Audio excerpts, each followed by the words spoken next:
আসসালামু আলাইকুম প্রিয় নবম দশম শ্রেণীর শিক্ষার্থীবৃন্দ, কেমন আছো তোমরা? আশা করি ভালো আছো। আলহামদুলিল্লাহ, আমিও ভালো আছি। আমি আবারও তোমাদের সামনে তোমাদের রসায়নের কিছু টপিকস নিয়ে হাজির হয়েছি। আজকে যে বিষয়গুলো তোমাদের সামনে তুলে ধরা হবে, দেখো, বিষয় রসায়ন দ্বিতীয় অধ্যায়ের নাম পদার্থের অবস্থা। এই দ্বিতীয় অধ্যায়ে আমরা যে দুইটা বিষয় জানবো, এক নম্বর হচ্ছে বরফে তাপ প্রদানের লেখচিত্র এবং দুই নম্বর হচ্ছে জলীয় বাষ্পকে শীতলকরণের লেখচিত্র। এই দ্বিতীয় অধ্যায় পদার্থের অবস্থা আজকের এটা হচ্ছে 3 নম্বর ক্লাস। এর আগে দুইটা ক্লাস দেওয়া হয়েছে। যারা পূর্বের ক্লাস দুইটা দেখনি তারা এই প্লেলিস্ট থেকে ক্লাস দুইটা দেখে নাও, তাহলে তোমাদের এই তৃতীয় ক্লাসটা বুঝতে সুবিধা হবে। তো চলো শুরু করি। তাহলে আমরা প্রথমে যে বিষয়টা জানবো সেটা হচ্ছে বরফে তাপ প্রদানের লেখচিত্র। অর্থাৎ বরফকে যদি আমরা তাপ দেই তাহলে যে ফলাফলটা ঘটবে সেই ফলাফলটা আমরা গ্রাফের মাধ্যমে দেখব। একটা গ্রাফ কিন্তু অনেকগুলো কথা বৈশিষ্ট্য প্রকাশ করে। যেমন তোমরা খেয়াল করো, যখন ক্রিকেট খেলা হয়, ক্রিকেট খেলা দেখো, মাঝে মাঝে কিছু গ্রাফের তথ্য নিয়ে আমাদের সামনে তুলে ধরা হয়। আমরা ওই গ্রাফটা দেখে বুঝতে পারি যে কোন দলের অবস্থা কখন কেমন ছিল এবং বর্তমানে কেমন আছে। ঠিক একইভাবে এই যে লেখচিত্রের কথা বলা হচ্ছে, বরফে তাপ দিলে যে ঘটনাগুলো ঘটবে এই লেখচিত্রের মাধ্যমেই আমরা সবকিছু কি বুঝতে পারবো। তো সময় স্বল্পতা করার জন্য আমি একটা লেখচিত্র দিয়ে রেখেছি, অর্থাৎ একটা চিত্র দিয়ে রেখেছি। দেখো, চিত্র 1, অর্থাৎ 1 নম্বর যে টপিকসটা আছে বরফে তাপ প্রদানের লেখচিত্র, এই লেখচিত্রটার চিত্র আমি পূর্বেই এঁকে রেখেছি যাতে আমরা ক্লাসটার সময় কমিয়ে ফেলতে পারি। তো আমরা জানি যে বরফকে যদি আমরা তাপ দেই তাহলে সে তাপ গ্রহণ করা শুরু করবে এবং প্রথম অবস্থায় সে তরলে পরিণত হবে। এক সময় তরল থেকে সে বাষ্পে পরিণত হবে। যদি আমরা এখানে একটা খসড়া চিত্র করি, বিষয়টা এরকম দাঁড়াবে। ধরে নাও এটা একটা তাপ জালি। এইখানে আমরা একটা বিকার নিলাম, বিকারে কিছু বরফ অর্থাৎ বরফের টুকরা রেখে দিয়েছি। একটি থার্মোমিটার আমরা দিব তাপমাত্রা পর্যবেক্ষণ করার জন্য। আমরা থার্মোমিটারটা স্ট্যান্ডের সাহায্যে আটকে দিতে পারি।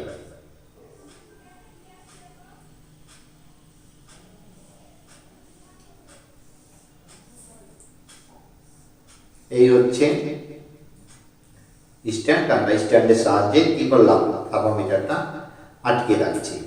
আমরা নিচে কি করব, স্পিড ল্যাম্পের সাহায্যে তাপ দিব। যেহেতু আমরা দেখছি কি বরফে তাপ প্রদানের কি লেখচিত্র, এটা একটা ল্যাম্প বানানোর চেষ্টা করা হচ্ছে। ধরে নেই যে এটা একটা কি স্পিড ল্যাম্প।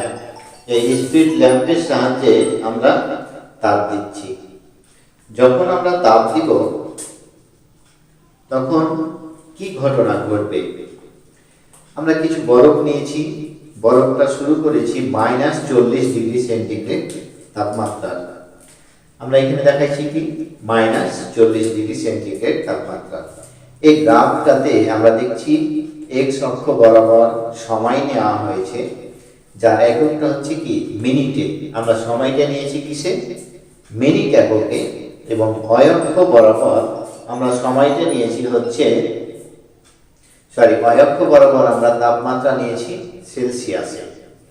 আমরা জানি একটা গ্রাফে যেটা ভূমির সমান্তরাল সেটাকে x অক্ষ বলা হয়, আর যেটা ভূমির সাথে লম্ব সেটা y অক্ষ। তাহলে x অক্ষে সময় মিনিট এককে এবং অয়ক্ষের তাপমাত্রা সেন্টিগ্রেড বা সেলসিয়াস এককে আমরা নিয়েছি। এখন আমরা এখান থেকে তথ্যগুলো নিয়ে গ্রাফে দিব। তো গ্রাফটা তোমাদের সুবিধার জন্য পূর্বেই দিয়ে রেখেছি। আমরা যখন তাপ দেওয়া শুরু করব কত -40°C তাপমাত্রার বরফ নিয়ে, আমরা এই জায়গাটুকু যদি দেখি, এই ও বিন্দু থেকে এ বিন্দু, অর্থাৎ এইখানে কিছু সময়, এইটুকু কি সময় অতিবাহিত হয়েছে, সাথে সাথে তাপমাত্রাটা -40 থেকে 0°তে উন্নীত হয়েছে। কি ঘটছে, আমরা তাপ দিচ্ছি, তাপমাত্রা 40 থেকে 0°C পৌঁছাইছে এবং এই সাথে কি সময় অতিবাহিত হচ্ছে, অর্থাৎ আমরা যে সময়টুকু ধরে কি করছি, তাপ দিচ্ছি। এরপর আমরা তাপ দিতেই আছি, আমরা কিন্তু তাপ দেওয়া বন্ধ করিনি। এইখানে কিছু অংশ আমরা দেখছি, এই যে এ থেকে বি, এই অংশটুকু, এই সময়টুকু অতিবাহিত হয়েছে কিন্তু তাপের কোনো পরিবর্তন হয়নি, অর্থাৎ তাপমাত্রা বাড়েনি। এই শূন্যতে ছিল এই জায়গায়, এখানেও কি আছে, শূন্যতে আছে। তাহলে কেন এইখানে আমরা তাপ দিলাম কিন্তু তাপমাত্রা বাড়লো না? এখানে একটা বিষয় আমাদের জানার আছে। আমরা কিন্তু কখনোই কি করিনি, তাপ দেওয়া বন্ধ করিনি। আমরা পরীক্ষণটা শুরু থেকে শেষ পর্যন্ত কি করছি, তাপ দিতেই আছি। তাহলে এইখানে যে মজার বিষয়টা ঘটছে, তার আগে আমরা একটা জিনিস জানি যে সুপ্ত তাপ। এখানে দেখো সুপ্ত তাপটা সুন্দর করে লিখে রেখেছি, তোমরা লিখে নাও খাতায়। সুপ্ত তাপ কি? যে তাপ বস্তুর তাপমাত্রার পরিবর্তন না ঘটিয়ে বস্তুর অবস্থার পরিবর্তন ঘটায়। তাহলে সুপ্ত তাপটা কি দাঁড়াচ্ছে, যে তাপ বস্তুর তাপমাত্রার পরিবর্তন না ঘটিয়ে অবস্থার পরিবর্তন ঘটায়। অর্থাৎ কি, আমরা জানি যে পদার্থ সাধারণত কয়টি অবস্থায় থাকতে পারে, 3টি। এরকম একটা অবস্থা যদি আমরা বিবেচনা করি, কঠিন, তরল এবং বায়বীয় বা গ্যাসীয়। তাহলে এই জায়গাটাতে কি হচ্ছে, এই সময়টুকু অতিবাহিত হচ্ছে, এই জায়গাটাতে মূলত বরফটা গলা শুরু করছে, পুরোটা গলে শেষ হয়নি। এ বিন্দু থেকে গলা শুরু করেছে এবং বিতে এসে পুরোপুরি বরফটা গলে পানিতে পরিণত হয়েছে। এই যে এই জায়গাটুকু, অর্থাৎ এ থেকে বি যে রেখাটা, সেইটাকে আমরা বলবো বরফের গলনাঙ্ক রেখা। কি রেখা বলবো, বরফের গলনাঙ্ক রেখা। অর্থাৎ যে সময়টুকু ধরে কি হয়েছিল, বরফটা তরলে পরিণত হয়েছিল, অর্থাৎ পানিতে পরিণত হয়েছিল। তাহলে এইখানে কি হচ্ছে, অবস্থার পরিবর্তন ঘটছে কিন্তু তাপমাত্রাটা বৃদ্ধি পাচ্ছে না। তাহলে এই যে তাপটুকু চলে যাচ্ছে, এই তাপটুকুকে আমরা বলবো কি, সুপ্ত তাপ। আবারও দেখো, যে তাপ কোনো বস্তুর তাপমাত্রার পরিবর্তন না ঘটিয়ে অবস্থার পরিবর্তন ঘটায়, সেই তাপকে বলা হয় সুপ্ত তাপ। তাহলে এইখানে বস্তুটা কি করছে, অবস্থার পরিবর্তন, অর্থাৎ এই যে কঠিন থেকে তরল অবস্থায় নিয়ে যাচ্ছে। এরপরে কি করছি, আমরা তাপ দিচ্ছি। তাপ দেওয়া কিন্তু আমরা কখনো কি করিনি, বন্ধ করিনি। পরীক্ষণটা শুরু থেকে শেষ পর্যন্ত, আমি আবারও বলছি, পরীক্ষণটা শুরু থেকে শেষ পর্যন্ত আমরা তাপ দিতেই থাকছি। এরপরে বেশ কিছু সময় তাপ দেওয়ার ফলে এই বি থেকে সি পর্যন্ত, এই যে এই সময়টুকু, এখানে বেশ একটা সময় অতিবাহিত হয়েছে। সাথে সাথে তাপমাত্রাটা 0 থেকে কোথায় গেছে, 100-তে, অর্থাৎ তাপমাত্রা এখানে বৃদ্ধি পেয়েছে। সাথে সাথে কি হয়েছে, সময়ও অতিবাহিত হয়েছে। অর্থাৎ এই যে বরফটা পুরোটা কি হয়েছিল, গলে 0° থেকে 100° পর্যন্ত যাওয়ার যে ঘটনা, সেই ঘটনাটা এইখানে এই বি সি রেখাতে দেখানো হয়েছে। তাই এই বি থেকে সি এইটাতে কি দেওয়া হয়েছে, পানি, অর্থাৎ এই বরাবর শুধু পানি আছে। যদি আমরা এইখানে চিন্তা করি যে এইখানে কি আছে, তাহলে এই এ থেকে বিতে পানি প্লাস বরফ দুটাই আছে, কারণ এইখানে এতে পানি হওয়া শুরু করেছিল, বিতে এসে শেষ হয়েছে। তাহলে আমরা তাপ যখন দিচ্ছিলাম, পুরো পানি হওয়ার পরে বেশ কিছু সময় তাপ দেওয়ার ফলে যখন 100 ডিগ্রিতে আসবে, তখন সেইটা আবার কি হওয়া শুরু করবে, জলীয় বাষ্প হওয়া শুরু করবে। এই জন্য আমরা খেয়াল করছি এখানে এই সি থেকে ডি এই সময়টুকু আমরা তাপ দিয়েছি। আমি আবারও বলছি, এই পরীক্ষণটা শুরু থেকে শেষ পর্যন্ত আমরা কখনোই তাপ দেওয়া বন্ধ করিনি, বা তাপ দেওয়ার যে বিষয়টা সেটা আমরা কখনো কম বেশিও করিনি, অর্থাৎ সমানভাবে আমরা তাপ দিচ্ছি। তারপরেও এই সময়টুকু অতিবাহিত হচ্ছে, কিন্তু তাপমাত্রার যে রেখাটা, গ্রাফটা, সেটা আমরা দেখছি 100তেই রয়ে গেছে। তাহলে কি ঘটছে, এইখানে আবারও একটা সুপ্ত তাপের ঘটনা আসছে। কি তাপ? সুপ্ত তাপ। সুপ্ত তাপটা কি?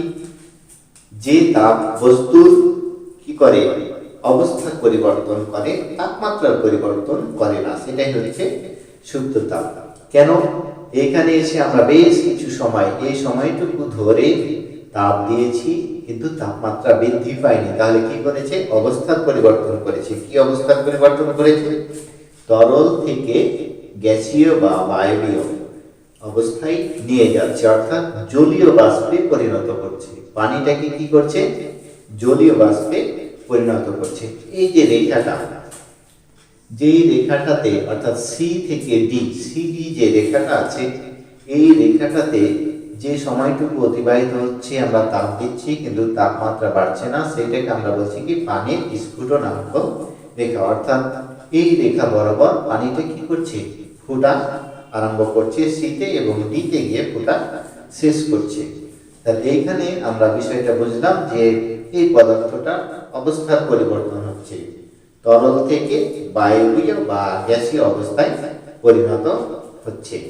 যখন আমরা ডিতে চলে আসছি, ডিতে আসার পরে আমরা দেখছি যে এই অংশটুকু যদি আমরা কেটে নেই, গ্রাফ থেকে কিছু সময় অতিবাহিত হচ্ছে, এই সময়টুকু সাথে সাথে তাপমাত্রাটা এই 100 থেকে কত, 140 ডিগ্রি সেলসিয়াসে উঠেছে।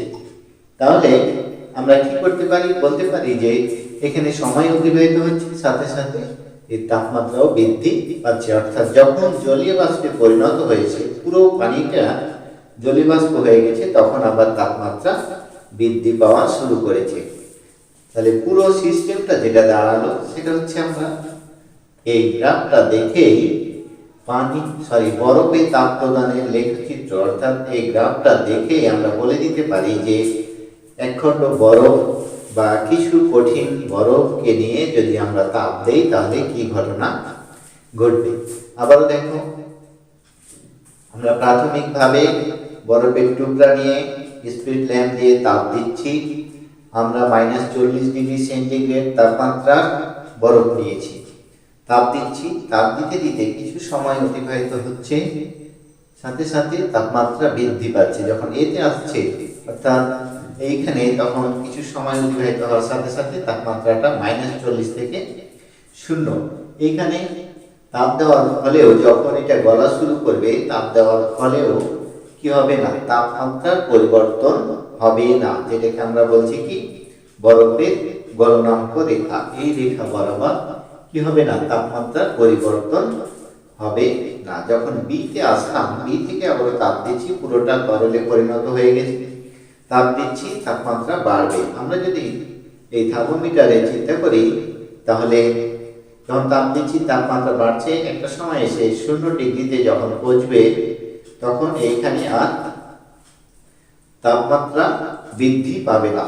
ধরে নিলাম এই 0 ডিগ্রি সেলসিয়াস, এখানে এসে বেশ কিছুক্ষণ স্থির থাকবে, যেটা হচ্ছে কি, এই এবি রেখা স্থির থাকার পরে আবারও যখন আমরা তাপ দিব, তাপমাত্রা বৃদ্ধি পেতে পেতে কি হবে, 100 ডিগ্রি সেন্টিগ্রেডে আবারও কিছুক্ষণ স্থির থাকবে, যেটা হচ্ছে এই সিডি। আর বিসি তাহলে কি দাঁড়ালো, এই যে 0 থেকে 100 ডিগ্রি যে ধারাবাহিকভাবে তাপমাত্রা বাড়ছিল সেইটা 100-তে যাওয়ার পরে আমরা আবারও তাপ দিব, কিন্তু কিছুক্ষণ খেয়াল করব তাপমাত্রাটা 100-তেই থাকবে। কারণ কি, এখান থেকে এই বরফের টুকরাগুলো পানি এবং পরবর্তীতে জলীয় বাষ্প হয়ে কি চলে যাওয়া শুরু করেছে। যতক্ষণ না পুরো জলীয় বাষ্প হচ্ছে ততক্ষণ আমরা এই পাত্রটার তাপমাত্রা 100 পার করতে পারবো না।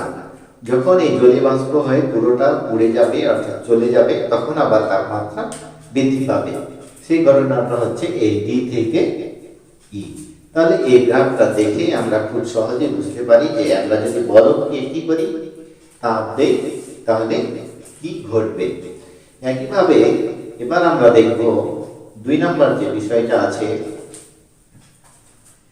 জলীয় বাষ্পকে শীতলীকরণের লেখচিত্র। তো আমরা এই গ্রাফে দেখব, এই গ্রাফটাই কাজে লাগাই।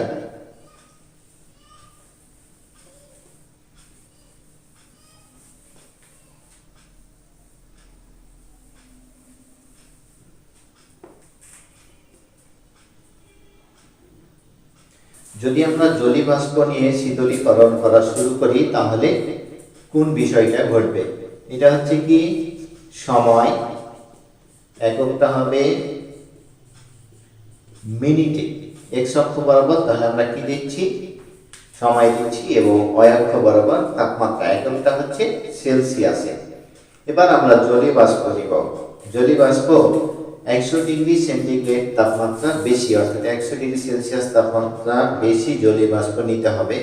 আমরা ধরে নিলাম এই 140 ডিগ্রি সেলসিয়াস তাপমাত্রা কিছু জলীয় বাষ্প নিয়ে আমরা সেখান থেকে তাপ সরানো শুরু করছি। কোনো যন্ত্রের সাহায্যে আমরা কি করছি, তাপটা টেনে নিচ্ছি। তাহলে তাপ টেনে নিলে কি হবে, 140 ডিগ্রি সেন্টিগ্রেড তাপমাত্রা জলীয় বাষ্প তাপ ছেড়ে দিয়ে তাপ কমতে থাকবে এবং একটা সময় 100 ডিগ্রি সেন্টিগ্রেড তাপমাত্রায় পৌঁছাবে। যখন 100 ডিগ্রি সেন্টিগ্রেড তাপমাত্রায় পৌঁছাবে, ধরে নিলাম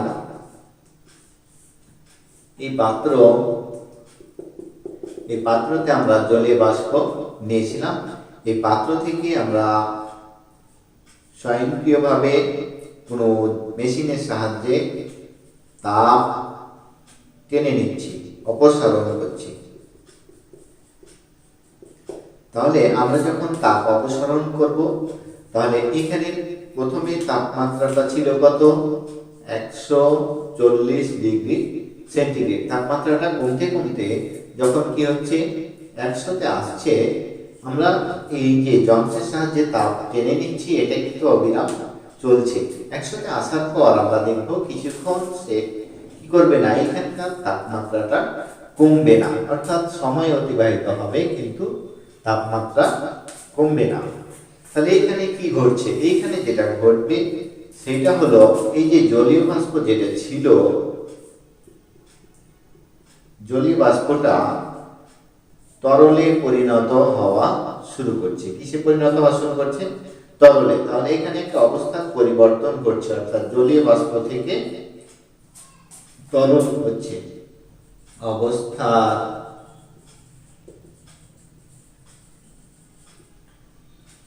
পরিবর্তন ঘটছে। এই যে অবস্থার পরিবর্তন ঘটছে, এই কারণে আমরা এখানে মেশিনের সাহায্যে বা কোনো যন্ত্রের সাহায্যে তাপটা অপসারণ করার পরেও এইখানে তাপমাত্রাটা কিছু সময় ধরে 100 ডিগ্রি সেন্টিগ্রেড তাপমাত্রায় থেকে যাচ্ছে। কত সময়, ওই সময়টা হচ্ছে এইটুকু। এই যে এই সময় অতিবাহিত হচ্ছে কিন্তু তাপমাত্রা 100-তে থেকে গেছে। যখন পুরোটা জলীয় বাষ্প হওয়া শুরু করলো, আমরা আবারও তাপ অপসারণ করছি। তাপ অপসারণ করতে করতে যখন আমরা 100 থেকে নামতে নামতে 0 ডিগ্রি সেন্টিগ্রেডে নিয়ে চলে আসব, অর্থাৎ তাপ অপসারণ করে এই পুরোটাকে কঠিন অবস্থায় নেওয়া শুরু করছি, তখন আমরা এখানে যেটা পাবো, আমাদের সময় অতিবাহিত হচ্ছে, তাপমাত্রাও কমছে। তাপমাত্রা কমতে কমতে এই 0 ডিগ্রি বরাবর যখন আসবে, তখন আবারও কিছু সময় চলে যাবে কিন্তু এখানকার তাপমাত্রার পরিবর্তন ঘটবে না, অর্থাৎ কিছু সময় ধরে এই 0°C থেকে যাবে, ঠিক যেমন 100°C কিছুক্ষণ আগে ছিল। আমাদের তাপ অপসারণ প্রক্রিয়াটা কিন্তু অবিরাম, আমরা এটা কখনো কম বেশি করছি না বা বন্ধ করছি না। এই যে এইখানে যে ঘটনা ঘটছে, এই সময়টুকু, এখানকার এই সময়টুকু চলে গেছে, আমরা তাপ নিয়ে নিচ্ছি, অপসারণ করছি, তারপরও এই তাপমাত্রা 0 বরাবর থেকে যাচ্ছে। এখানে কি হচ্ছে, এই 0 বরাবর থেকে যাচ্ছে। কেন থেকে যাচ্ছে? এই জন্য থেকে যাচ্ছে যে এখানে আবারও এই পদার্থের অবস্থা কি হচ্ছে, পরিবর্তন হচ্ছে, তরল থেকে কঠিন অর্থাৎ বরফ হওয়া শুরু করেছে। যখন তাপ টানতে টানতে এটা পুরো বরফে পরিণত হবে এই জায়গার জলীয় বাষ্পগুলো, তখন আবারও তাপমাত্রা কমতে থাকবে এবং তা আমরা অপসারণ করতে করতে ধরে নাও যে কত, আবারও আমরা -40 কি করলাম, নিয়ে চলে আসলাম। তাহলে আমরা তাপ অপসারণ করে পরবর্তীতে -40°C তাপমাত্রায় নিয়ে আসছি।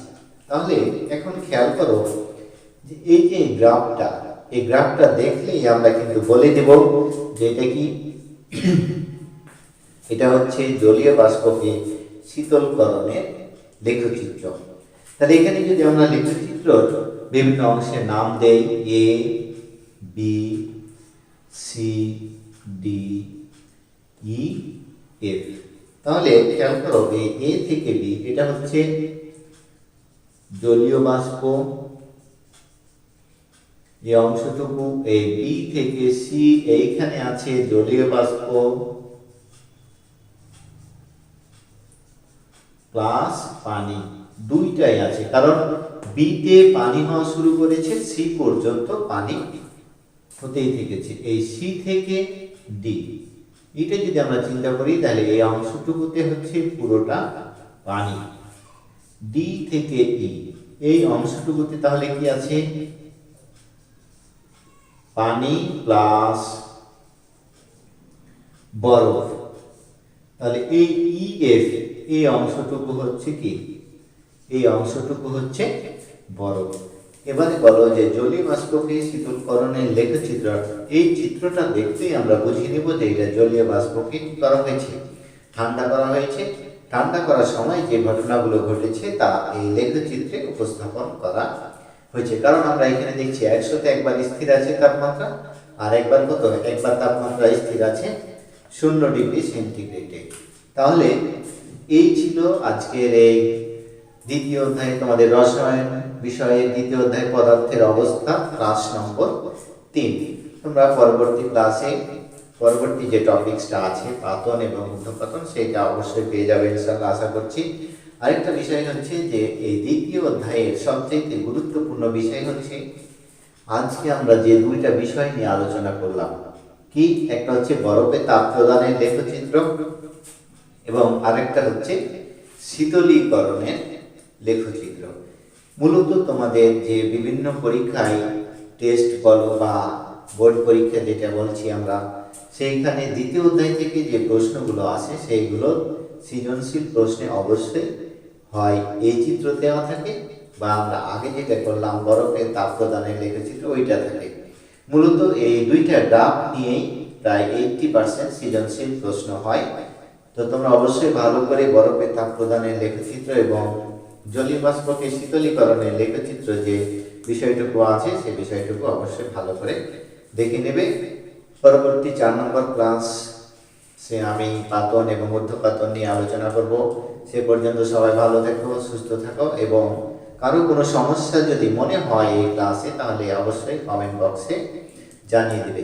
আমি আবারও বলি, আজকে এই দ্বিতীয় অধ্যায় পদার্থের অবস্থা তৃতীয় ক্লাস, এর আগে কিন্তু 2টি ক্লাস দেওয়া হয়েছে।